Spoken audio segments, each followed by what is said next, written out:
Maka saya memutuskan, saya bilang, ketika nanti saya dilantik jadi gubernur, saya akan meminta pada seluruh aparat penegak hukum ketika menangkap masyarakat, ekonominya ekonomi lemah, maka harus disesekkan kepada bupati, kepada wali kota, kepada kepala desa darurat, dan termasuk kepada gubernur. Untuk apa? Kami akan turun menemui keluarganya, selama ditahan kami akan jamin kehidupannya.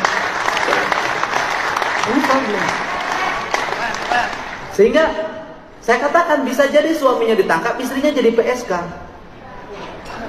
Bisa jadi suaminya ditangkap, anaknya itu jual diri. Kenapa? Untuk menutupi rasa lapar dalam dirinya. Ini problem kemiskinan yang akan timbul karena proses hukum. Untuk itu negara harus hadir menyelesaikan. Maka saya punya pengalaman betul. Ketika saya dulu jadi bupati, setiap orang yang keluar dari penjara maka harus datang ke kantor saya. Kenapa? Karena dia ketika pulang, satu, istrinya bisa jadi sudah kawin lagi. Yang kedua, bisa jadi keluarganya tidak menerima.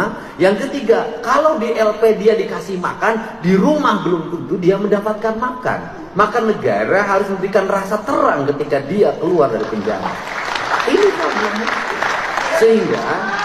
Sehingga saya pikir Pak Wamenko ini bisa mendorong gagasan baru. Kita bukan hanya sibuk di beras, kita bukan hanya sibuk di bantuan subsidi BBM, tetapi di sebuah negara seperti Indonesia kita harus sibuk dengan apa? Dengan problem sosial.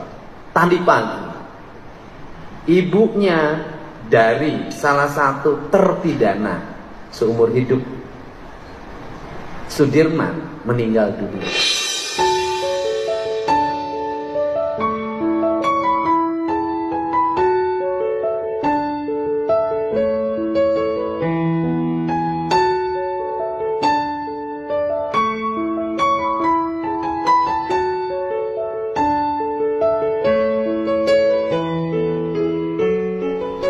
Pertama saya di WA, ketika masuk rumah sakit dia nggak punya BPJS.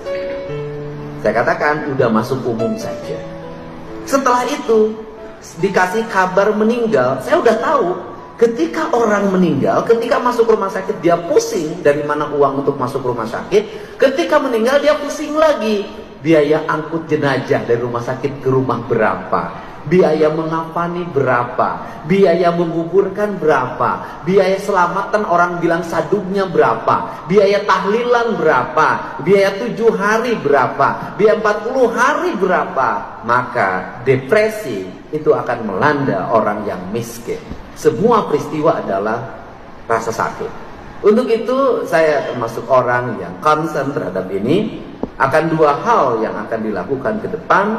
Yang pertama, perlindungan orang dari aspek asas praduga tak bersalah bagi masyarakat miskin yang mengalami proses penangkapan atau tuntutan pidana atau tuntutan perdata dari sebuah hal yang dihadapi.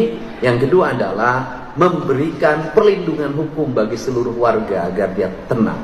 Kasus Cianjur itu juga sama. Ketika keluarganya ditahan, suaminya ditahan, istri dan anak-anaknya bagaimana? Sehingga saya waktu itu memutuskan, sudahlah sampai keluar dari tahanan keluarganya saya jamin kehidupannya.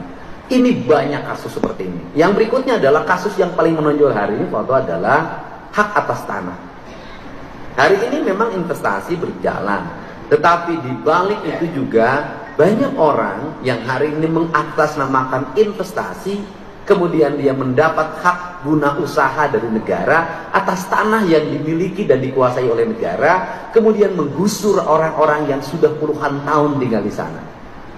Itu juga problem baru lagi. Kenapa? Ketika mereka digusur dari tempat tinggalnya, mereka harus pergi kemana? Di situ bernegara berlaku tidak adil. Orang yang baru datang mendapat hak pengelolaan, orang yang puluhan tahun tinggal di sana terusir. Ini problem. Mungkin bukan hanya di Jawa Barat, di berbagai tempat.